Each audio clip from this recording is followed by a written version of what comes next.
오늘 성경의 말씀을 인용해서 주여 원하시면 이라고 하는 제목으로 말씀 나누겠습니다. 오늘부터 당분간 복음서에 보면 예수께서 행하신 기적들과 관련된 기적에 대한 기록들이 있는데 그 기록들에 대한 그 말씀들을 좀 연이어서 살펴보려고 합니다. 근데 기적이라고 하면 이제 설교 준비를 하는데 기적이라고 하면 성도들이나 사람들이 각자 생각하는 가치관이나 생각하는 게 좀 다르더라고요. 어떤 사람들은 기적이라고 하면 말 그대로 하나님께서 내 삶 속에 막 어마어마한 은총을 내려주셔서 일생일대의 변화가 나타나고 역대급의 축복이 생기는 그런 것들로 이해하고 또 그래서 사모하는 하나님 내 삶에도 하나님의 기적이 일어나기를 원합니다. 저 로또 복권 샀는데 이번에는 1등 당첨되게 해주셔서 그럼 인생 역전되는 거 아니에요? 그런 기적이 구체적으로 구하진 않아도 기적이란 그런 거다. 그래서 그런 식으로 생각하고 사모하는 경우도 있고 또 어떤 사람들은 기적이라는 게 그냥 거짓말이거나 사기치는 거나 아니면 마술처럼 속임수를 쓰거나 그런 것 정도로 생각하는 경우도 있어요. 여러분은 어느 쪽인 것 같아요? 기적이 진짜예요? 그래서 내 삶 속에 막 나타나서 일어나서 막 엄청난 변화가 나타나기를 원해요? 아니면 세상의 모든 기적은 우리가 잘 몰라서 그렇지 감추어져 있어서 그렇지 뭔가 꼼수가 있고 사기가 있고 속임수가 있고 그런 거예요? 그 양극단이 아니라도 우리 그 중간에 어느 지점에서 생각을 하겠죠. 근데 그런 것도 사실은 바람직하지 않아요. 바람직하지 않다는 게 틀리다 이런 것보다는 성경 말씀을 우리가 읽거나 하나님의 말씀을 듣는데 이해하는데 그런 식의 접근은 굉장히 도움이 안 돼요. 왜냐하면 이런 식의 사고들, 그러니까 기적이 사실이냐 아니냐, 축복이냐 아니면 사기치는 거냐 이렇게 따지다 보면 그냥 검증만 하게 되는데 검증이 가능해요? 검증이 불가능하죠. 예수님께서 물 위를 걸으셨다. 그 검증이 가능하냔 말이에요. 2000년 전에 있었던 그 일을. 그게 사실이야 아니야. 여기서 맨날 따져봐야 그냥 시간만 낭비하는 거예요. 성경에서 말씀하시고자 하는 성경에서 기적 사건을 기록했을 때 그것이 주는 메시지가 굉장히 중요한데 그것을 놓치는 경우가 그래서 많아요. 기적에 대한 이야기를 오늘날 우리들의 관점에서 자꾸 보기 때문에 우리들의 사고방식, 우리는 늘 살아갈 때 사고방식이 일상 속에서 나도 모르게 이거 사실이야? 아니야? 늘 의심하고 점검하고 확인해 봐야 되잖아요. 그러니까 성경에 나오는 어떤 기적에 대해서 우리 오늘날의 가치관을 가지고 이게 사실이야? 속임수야? 잘못된 거짓말이야? 이런 식으로 바라보는 게 먼저이긴 한데 성경을 읽을 때 다른 것도 다 마찬가지지만 성경을 읽을 때는 그 성경을 기록한 시대의 사람들이 어떻게 생각했을까도 생각을 해야 돼요. 그 사람들이 어떤 식으로 그 사람들이 사기치려고 이걸 썼을까? 우리에게는 이게 신화적인 표현, 신화적인 묘사처럼 보이지만 2000년 전 시대 사람들에게는 이게 과학이고 사실이고 그러니까 신화와 사실의 구별이 없던 시절이에요. 그러니까 신화도 과학처럼 여기던 시절이란 말이에요. 어쨌거나 중요한 건 그걸 우리가 따질 수는 없는데 그런 걸 이해할 때 사실이냐 아니냐를 따지는 건 무의미하고 별로 도움이 안 된다. 검증할 수도 없는 사실 여부에 얽매이기보다는 왜 신앙의 선진들이 믿음의 선진들이 이 기적 사건을 기록을 하고 우리에게 이 사건을 전하고 있는가. 그냥 단지 놀라운 사건이라서 기가 막힌 사건이라서 전하는 게 아니라 그 가운데는 아주 중요한 메시지들이 있단 말이에요. 그러니까 그 메시지를 보는 게 먼저인데 그게 가려지는 경우들이 많다.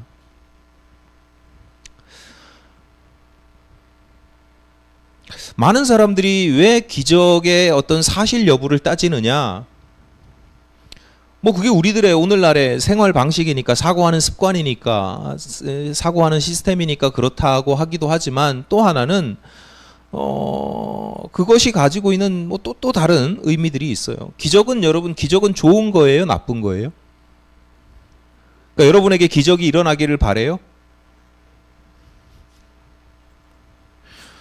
당연하죠. 기적은 좋은 거예요. 내 삶을 180도 역전시킬 수 있다라고 180도 역전시켜 줄 수 있는 거죠. 그러니까 예를 들어서 아까도 말씀드렸듯이 로또 복권 1등에 당첨돼서 요즘 얼마인지 모르겠는데 뭐 실수령액을 내가 한 20억 받았다. 그럼 삶의 자리가 확 바뀌어질 거 아니에요. 그렇죠. 그러니까 우리에게 기적이라고 하는 건 단순하게 생각해도 우리는 그걸 좋은 것으로 생각을 해요. 기적이라는 의미가 그래요. 근데 냉정하게 표현하면 좋은 것이라고 우리가 여기는 거지. 기적 자체가 사실은 좋은 거냐 나쁜 거냐는 다른 문제고, 우리는 기적이라는 걸 좋은 것이라고, 내 삶을 긍정적으로 변화시킬 것이라고 여긴단 말이에요. 근데 사실은 기적이 그렇다라고 생각을 하지만 그 정도까지 좋은 건 아니에요. 냉정하게 따지고 보면. 좋은 거긴 한데 우리가 기대하고 바라고 이렇게 될 거야 라고 하는 것까지 좋은 건 아니다, 사실은. 예를 들어서 마리아와 마르다의 오빠 또는 남동생, 알 수는 없지만 그 남매니까요. 남동생이든 오빠든 오라버니 나사로를 예수께서 살리시잖아요. 죽은 자 가운데서 무덤 속에 들어갔다 살려셔요. 다시 살아났어요. 이 사람이 살아났으니까, 기적을 경험했으니까 굉장히 좋잖아요.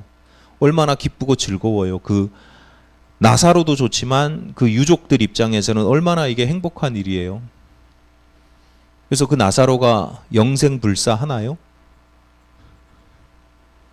죽은 사람이 다시 살아났다고 해서 이 사람이 계속 살아가냐고. 그 사람도 언젠간 죽었을 거 아니에요. 그러니까 기적이라고 하는 것이 가지고 있는 한계가 있다. 기적은 나쁜 게 아니에요. 좋은 일인 건 분명해요. 여러분이 어떤 사람이 여러분이라고 하면 안 되겠네. 어떤 사람이 벼락을 맞았는데 안 죽었어요. 기적이에요, 아니에요? 기적이죠. 벼락을 맞았는데 안 죽을 확률이 사실은 많지 않은데, 가능성이, 벼락을 맞았는데 안 죽었어. 그럼 기적이야. 근데 벼락을 맞은 건 기적이에요?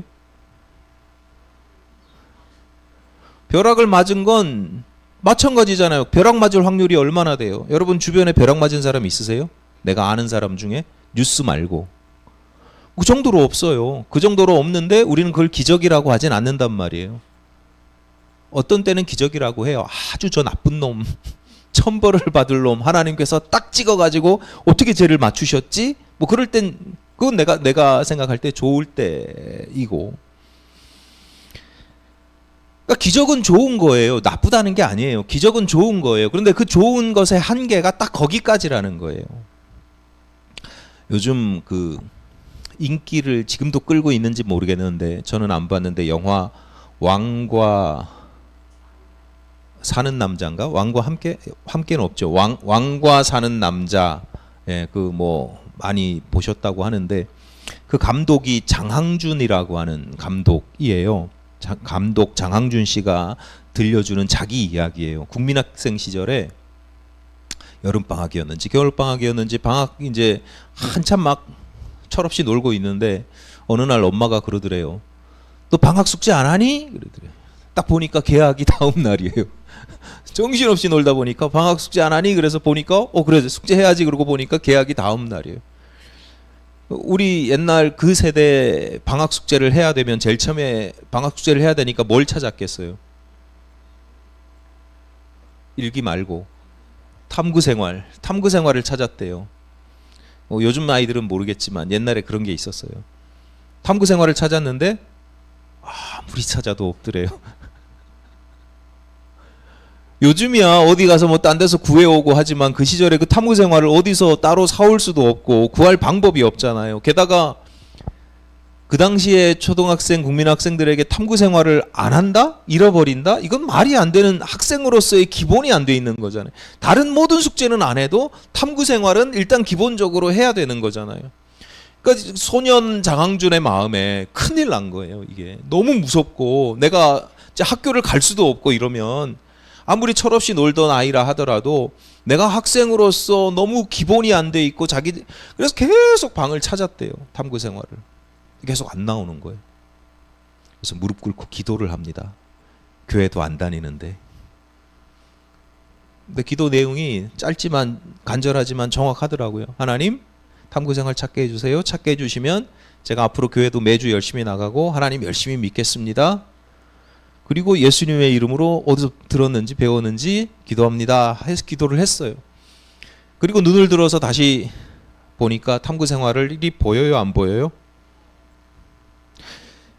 제가 왜 이 이야기를 하냐면 그 장항준 감독이 직접 하는 얘기예요. 기적이 일어났다는 거예요.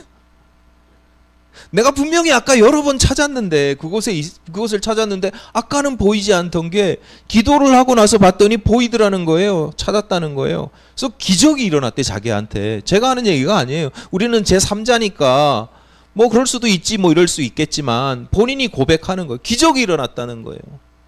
그래서 열심히 숙제를 해가지고 다음날 학교를 갈 수 있었다. 자, 장 감독이 그 이후에 교회를 열심히 다녔을까요? 매주 열심히 다닌다 그랬는데 하나님 열심히 믿었을까요? 한 번도 안 갔대요. 여러분, 기적이라는 게요, 이런 거예요. 기적이 좋아요, 나빠요? 장 감독에게 일어난 기적이 좋아요, 나빠요? 좋죠. 좋은 거죠. 근데 그게 뭐 그렇게 그냥 하나의 어떤 사람에게는 그 기적이 좋은 일이 내 인생을 180도 전환시키기도 하지만 어떤 사람에게는 그냥 옛날에 하나 재밌었던 추억이고 해프닝이고 그래서 술자리에서 친구들이랑 술 마시면서 야, 옛날에 뭐 그랬던 적이 있었잖아. 그리고 안주거리로 씹고 마는 그런 이야기에 불과해요. 적어도 아직까지는 그 사건이 장 감독의 인생을 그렇게 크게 변화시킨 사건은 아니죠.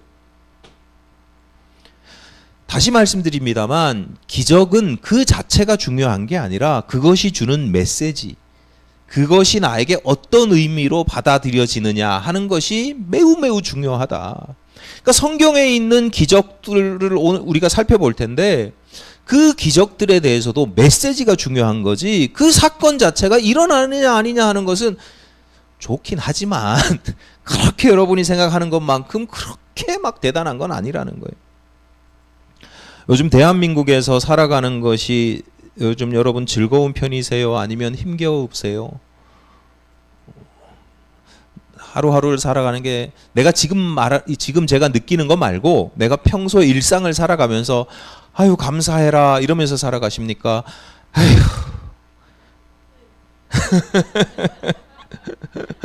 한숨 쉬시면서 살아가십니까?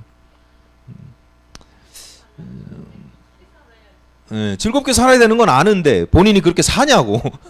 우리가 이 시간에 어떻게 살아야 되는지는 아는데 내 일상의 매 순간순간에 웃으면서 미소 띠면서 그렇게 살아가는지 아니면 인상 쓰면서 살아가는지. 우리의 실존은 늘 흔들리고 버겁고 팍팍합니다. 현실이 어떻다 하더라도 우리가 삶을 해석하는 방식은 그렇죠. 흔히 하는 말로 그래서 뭐 경기가 좋았던 적은 한 번도 없었다. 뭐 그런 이야기들을 하잖아요. 늘 지금 경기가 최악이라고. 오늘도 아까 아침에 유리 데리러 가다 보니까 플랜카드에 어떤 정치인이 이렇게 걸어놨더라고요. 경제는 답답, 부동산은 노답 이렇게 써놨더라고요. 제가 보면서 그런지 여기 없었던 때가 있나? 재작년보단 나은 것 같은데 뭐 그런 생각을 했는데 우리가 느끼는 실존은 늘 그렇다는 거예요. 그런데요, 대한민국에서 산다는 게 그런데 입장을 바꿔서, 그러니까 내가 입장이라는 게 내 서 있는 자리잖아요. 내가 서 있는 자리를 한번 바꿔보서 생각해 보실 필요가 있어요. 하루에 태어나는 사람이 하루에 이 세상에 지구에 하루에 태어나는 사람이 1000명 정도라 그러면 500명은 어디서 태어나냐면 저 아프리카나 인도 이런 데서 태어난대요. 우리나라에서 태어나는 확률은 우리나라를 비롯해서 상위권, 좀 그래도 살만한 곳에 태어나는 우리나라를 포함해서 상위권에서 태어나는 퍼센테이지가 1.9%랍니다. 그러니까 1000명 중에 19명. 여러분은 대한민국에 태어난 것만으로도 1000명 중에 19명 안에 들은 거예요. 별로 실감이 안 나시죠? 누군가는요, 태어나면서부터 마실 물이 없고 먹을 음식이 없어요. 쉽게 병에 걸리고 오두막 같은 병원을 가기 위해서 몇 시간씩 걸어가야 되고 거기 가도 약이 없고 약이 있어서 치료를 해도 잘 죽어요.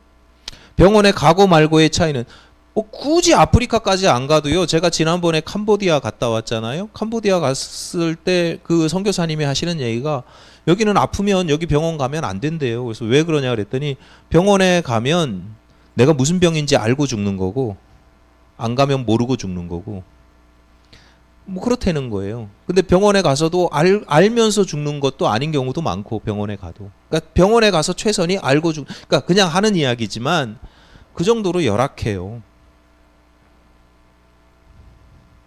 근데 문제는 뭐냐면 그런 사람들이 소수의 사람들이 아니라는 거예요.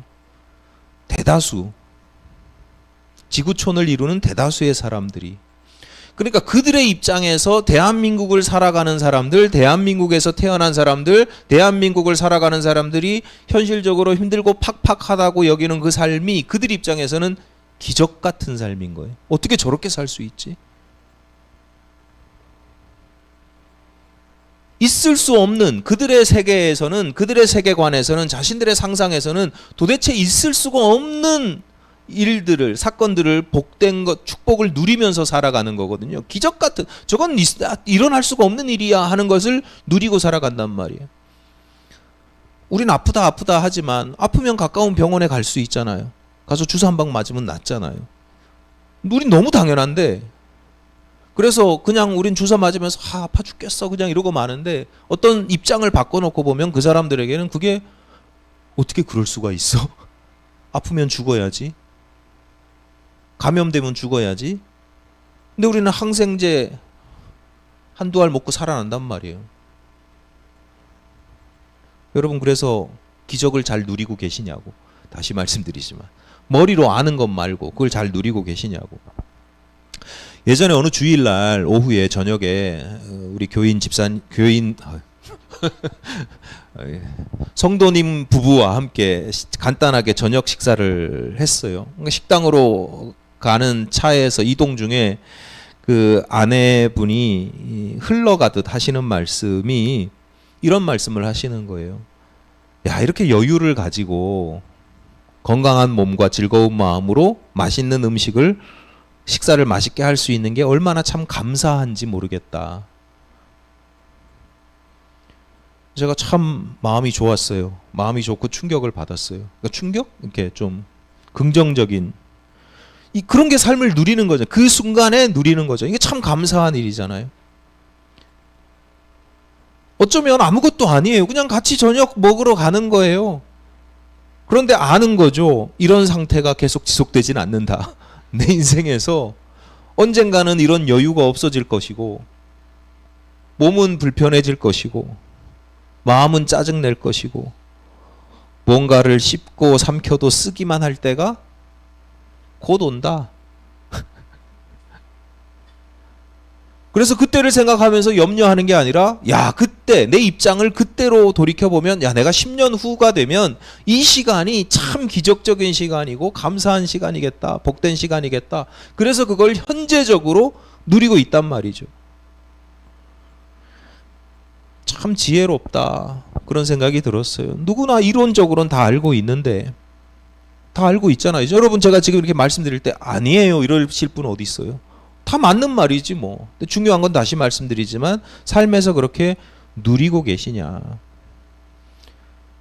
사실 제가 이 말씀이 마음에 이렇게 확 와닿은 건, 지혜롭다, 참 보기 좋다, 감사하다 이런 마음도 있었지만, 또 한편으로는 저에게는 하나님의 음성처럼 들렸기 때문에 그렇습니다.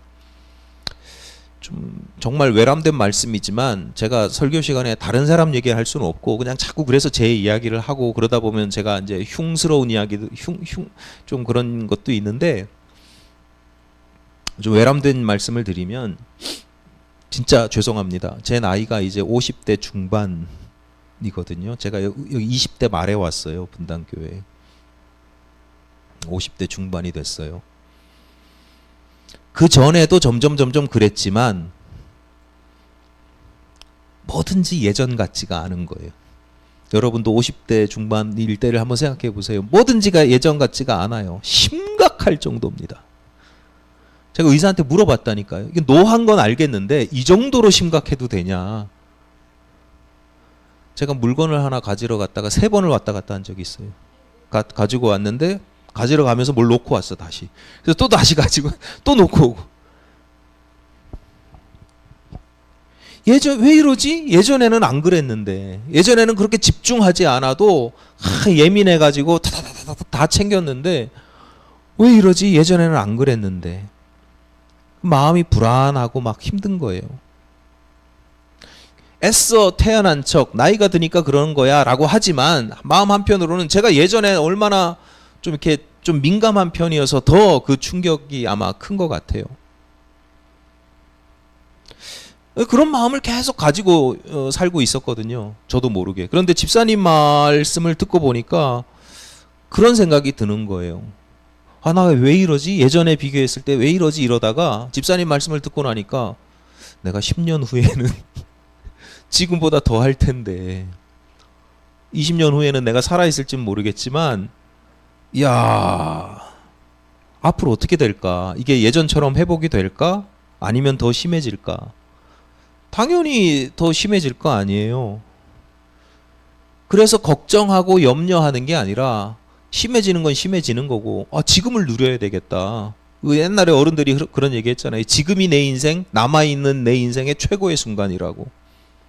그런 생각이 드는 거예요. 지금 조금 허리가 아프고 뭐 해도 움직일 수 있고 걸어 다닐 수 있고 지금이 최고의 순간이다.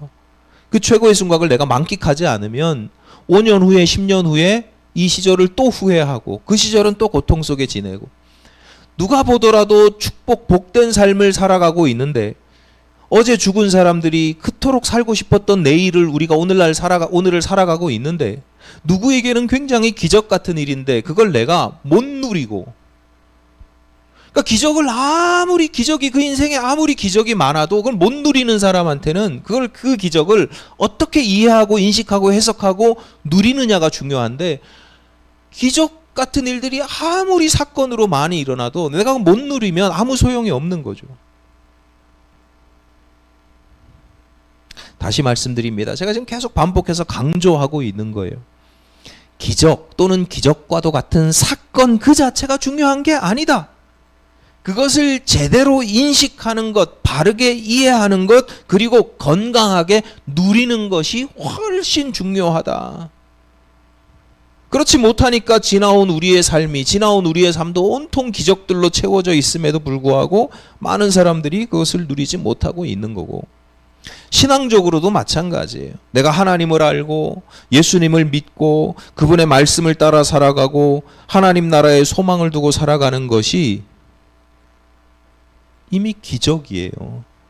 내가 예수님을 믿어서 내 삶이 어떻게 변화되고 이걸 떠나서 내가 하나님을 알고 예수님을 믿고 하늘나라에 소망을 두고 살아가는 것 여러분 이미 가지고 있으니까 당연한 것처럼 보이지만 누군가에게는 그렇게 살고 싶어도 그걸 누리고 싶어도 못 누린다니까요.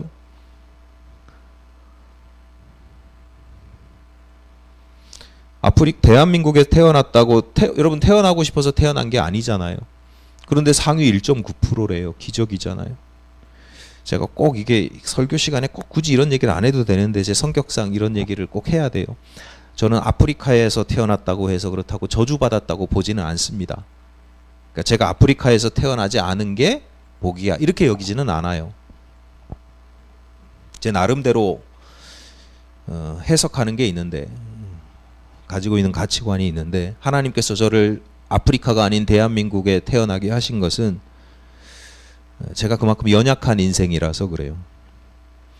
아프리카에 갖다 놓으면 얘는 안 돼. 그나마 대한민국에 갖다 놔야 좀 지지고 볶고 뭐 힘들고 어려워도 그래도 반올림 해가지고 성장하고 성숙하고 좀 이렇게 복되게 살지. 좀 그런 생각을 가지고 있어요. 그래서 아프리카에서 살아가는 사람들을 이렇게 무시하진 않고 정말 대단한 사람들일 거다 이렇게 보는 나름의 그냥 제 마음의 그냥 고백이에요. 해석이라기보다 고백이에요. 어쨌거나 마찬가지로 내가 대한민국에 태어나고 싶어서 태어난 것도 아닌 것처럼, 그런데 복을 누리는 것처럼 내가 감히 어떻게 하나님 나라의 백성이 됩니까? 하나님께서 사랑하시는 딸, 하나님께서 기뻐하시는 아들이 됩니까? 여러분 가만히 생각해 보세요. 내가 이 시간에 다른 곳에 있지 않고 내 인생을 허비하지 않고 세상 즐거움과 게으름을 누리지 않고 예배당에 나와서 이 시간 예배하고 있다는 거, 말씀을 듣고 있다는 거, 이게 자연스러우세요? 여러분의 본성이나 본능에 맞아요? 집에 누워서 텔레비전 보는 게 훨씬 내 본성이나 본능에 맞죠. 근데 여러분 이렇게 나와서 예배 드리는 거, 심지어 한국 사람들 말하기 얼마나 좋아해요. 근데 듣기만 하고 있고 헌금도 드리고 봉사도 하고, 이게 자연스러운 거냐고요.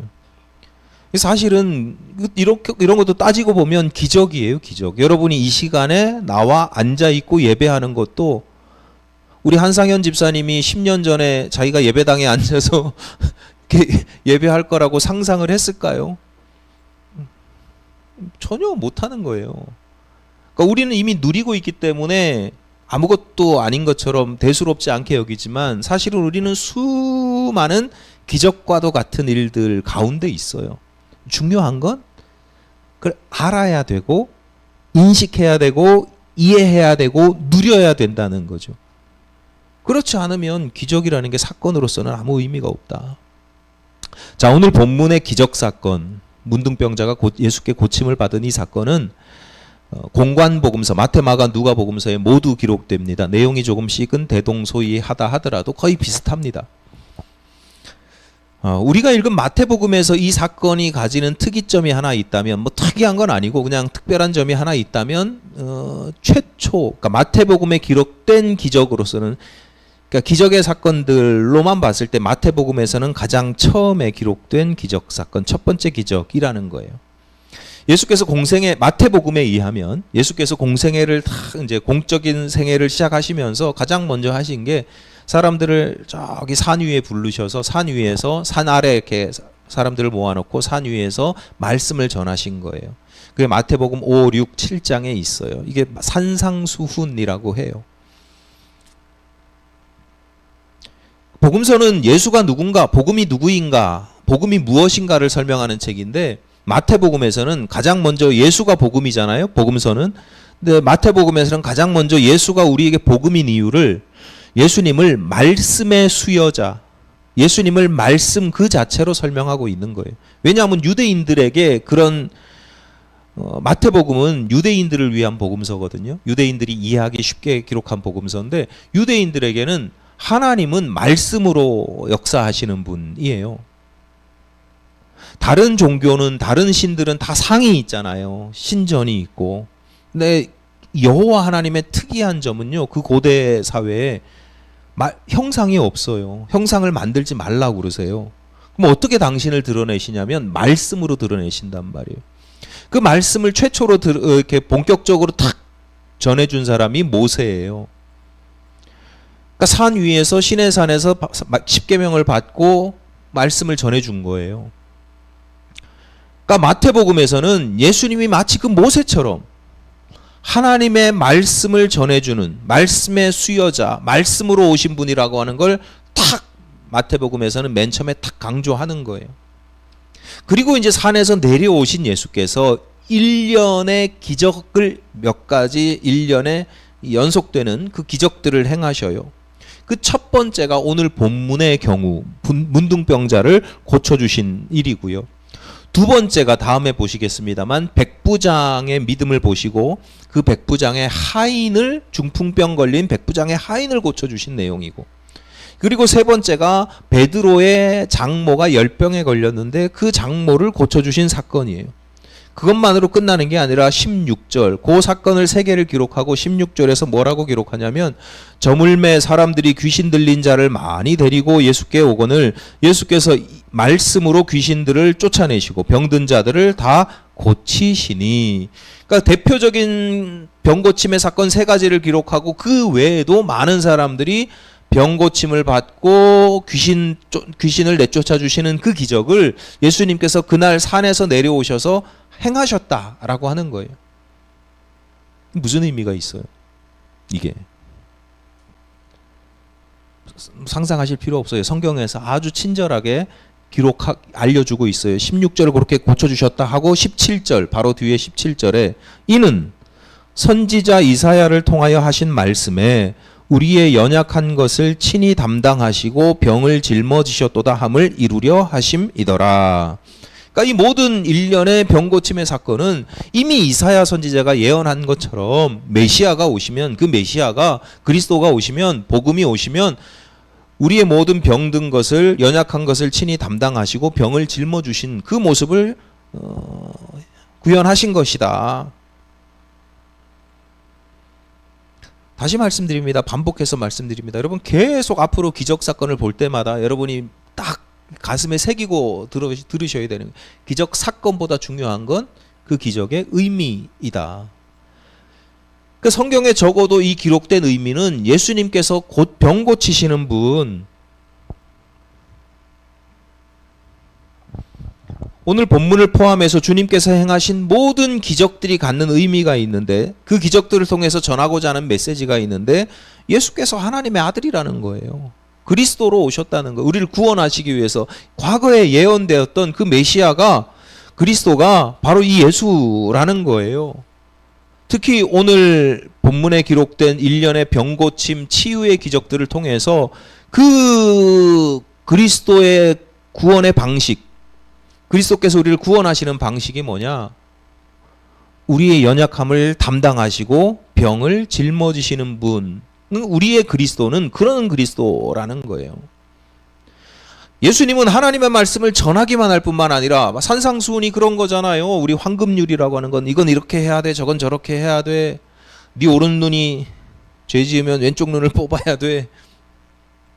예수님이 그렇게 막 무서운, 어떻게 보면 엄격한 말씀만 하시는 분이 아니라, 하나님의 말씀은 이거니까 이렇게 지켜야 돼 이렇게 하시는 분이 아니라 그 모습 하나 딱 보여주시고 그 다음에는 나의 연약함을 회복시키고 치유시켜 주시는 분, 그런 메시아, 고치시고 변화시키고 당신이 담당하시는 분이라고 하는 이야기를 지금 이 성경이 하고 있는 겁니다. 자, 그 중에서도 가장 먼저 등장하는 기적이 오늘 우리가 읽은 본문입니다. 납병 환자가 예수께 나와서 치유를 요청합니다. 납병이라고 이제 써 있지만, 번역되어 있지만, 납병은 이제 한센시 병이잖아요. 우리가 이야기하는 우리가 알고 정식 명칭으로는 한센시 병인데, 성경에서 기록된 납병은 한센시 병이라기보다는, 그 병명이라기보다는 과거에는 그런 그 의학이 발달하지 않았으니까 한센시 병을 포함한 모든 악성 피부 질환을 의미합니다. 근데 성경의 시대에는 우리가 피부 질환 하면 뭐 그냥 피부 질환 정도가 별로 무섭지 않게 여기지만, 성경의 시대에는 이런 피부 질환을 가벼운 질병이라고 여기질 않았어요. 왜냐하면 이건 질병일 뿐만 아니라 하나님께서 주시는 징벌이라고 생각을 했어요. 그럴 수도 있을 것 같아요. 피부병은, 악성 피부병은 특징이 있는데 24시간 괴롭잖아요. 이게 막 사람을 죽이진 않아도 24시간 피부병, 아토피만 걸려봐도 그 다음에 이게 전염성도 있죠. 뭐 이러니까. 그래서 고대 사회에는 이게 굉장히 중요한 질병이었고, 이 사람들은 격리가 됩니다. 마을 밖으로, 아예 삶의 자리에서, 공동체에서 쫓겨납니다. 마을 밖에서 이제 지내다가 어떤 사람들이, 지나가는 행인들이 있으면 그 행인들이 보기도 전에, 행인들을 보면 납병 환자가 먼저 소리를 질러야 돼요. 부정하다, 부정하다, 나는 부정하다, 부정하다 소리를 질러야 돼. 왜냐하면 그 사람들이 접촉이 되면 안 되니까, 부정한 나를 만나면 안 되니까 그 사람들한테 알려주는 거예요. 다가오지 못하도록. 그렇지 않으면, 부정하다 이렇게 알려서 경계시키지 않으면, 또는 그렇다고 하더라도 종종 돌에 맞았습니다. 아주 사람들의 괘씸한 모습인데, 자신이 싫어하고 혐오하는 모습에 대해서 돌팔매질하는 경우들이 왕왕 있잖아요. 그냥 지나가도 될 텐데 참 안타깝다 이러고 여기고 지나가도 될 텐데 꼭 사람들의 못된 면 중에 하나가 그런 거예요. 좀 약한 사람들 보이면 좀 잘못된 모습이다 싶으면 돌팔매질을 그렇게 해요. 입으로라도 말로라도 막 모욕하고 조롱하고. 예수께서 십자가에 달리셨을 때도 마찬가지잖아요. 그런 모욕과 조롱을 당하셨다는 거예요. 그러니까 어쨌거나 이 납병 환자 입장에서는 그 몸이 치유되는 것이 얼마나 대단한 일인지 몰라요. 24시간 자신을 괴롭히는 고통에서 벗어나죠. 하나님께 용서받지요. 격리되었던 마을 공동체로 다시 돌아갈 수 있는 거예요. 단순히 내 병 하나, 아주 오래된 고질병 하나 고쳐지는 게 아니라 그 삶의 전체가 회복이 되는 거예요. 전인적인 치유와 회복이 일어나는 거예요. 본문 4절이 그런 의미가 내포되어 있어요. 4절에서 예수께서 이르시되 삼가 아무에게도 이르지 말고 다만 가서 제사장에게 내 몸을 보이고 모세가 명한 예물을 드려 그들에게 입증하라 하시니라. 공개적으로 공식적으로 제사장에게 이 사람은 치유가 되었다. 그러니까 이 사람은 다시 돌아갈 수 있는 거예요. 그 삶의 자리로. 자, 이런 점에서 이 납병 환자에게 자신의 치유가 그리고 예수님께서 행하시는 내 병을 고쳐주시는 그 기적이 얼마나 간절하겠어요. 이거 하나면 내 인생이 역전된다니까요.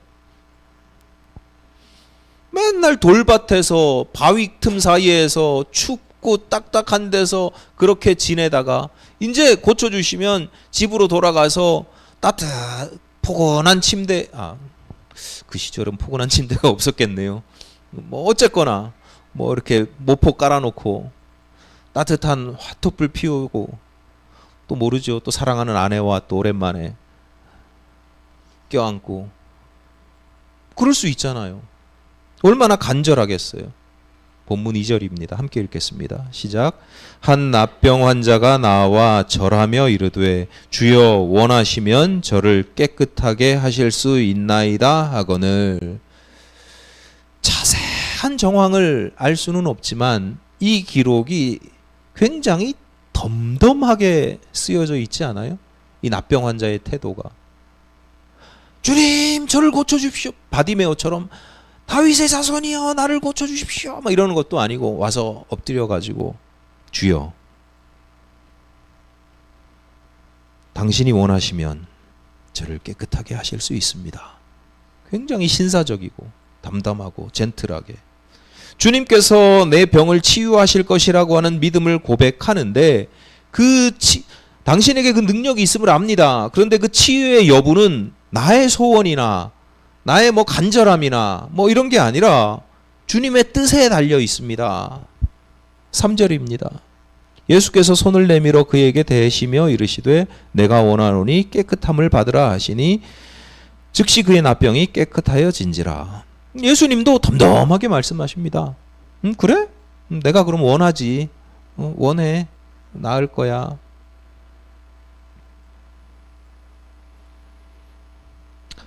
여러분 다시 말씀드리지만 이 납병 환자에게도 그렇지만 우리의 삶에 기적이 일어난다면 얼마나 좋겠습니까? 기적이 일어난다는 게 얼마나 대단한 일입니까? 그런데 이 납병 환자는 그 대단함, 자신의 병고침, 자신의 간절함, 자신의 삶이 회복되는 것 그것보다 훨씬 우선되는 게 있었어요. 그게 뭐예요? 주님의 뜻. 내가 고쳐지는 게 주님의 뜻이 아니라면 내가 그토록 원하는 거지만 주님의 뜻이 아니라면 어쩔 수 없습니다. 그런데 주님께서 원하시면 고쳐주실 수 있습니다. 고침받기를 원합니다. 주님께서 야, 너 내가 원하긴 하는데 아직 때가 아니야. 그래도 뭐 좀 섭섭할 수는 있어도 뭐 그런가 보다. 어떻게 그럴 수가 있습니까? 나를 고쳐주고 가십시오 이랬을까요? 그것도 대단한 믿음이긴 하겠지만